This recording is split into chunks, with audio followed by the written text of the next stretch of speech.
मातेवा प्रमाणे जेजू क्रिस्ताचे शुभ वर्तमान अभेस्वर 7 वड 1 ते 5. तुम्ही नीट करू नाकात आणि देव तुमची नीट करचो ना. कित्याक तुम्ही नीट करशात तेच तरेन तो तुमची नीट करतलो आणि तुम्ही जगशात त्याच मापान तो तुमकां परत जगतलो. तुझ्या पेल्याच्या दोळ्यांत आसा ते किसोर तुम्ही कित्याक पळयताय आनी तुझ्या दोळ्यांत आसा ती पाटी तुका दिश्टी पडना. तुझ्या दोळ्यांत एक पाटी आसतना तुझ्या पेल्याक तुझ्या दोळ्यांतल्या किसर म्हाका काडून दी अशें तुज्यान कशें म्हणूंक जाता.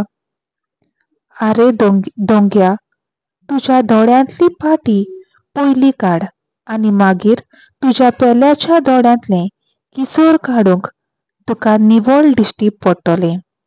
देवाचें उतर हें. देवाचो व्हड उपकार.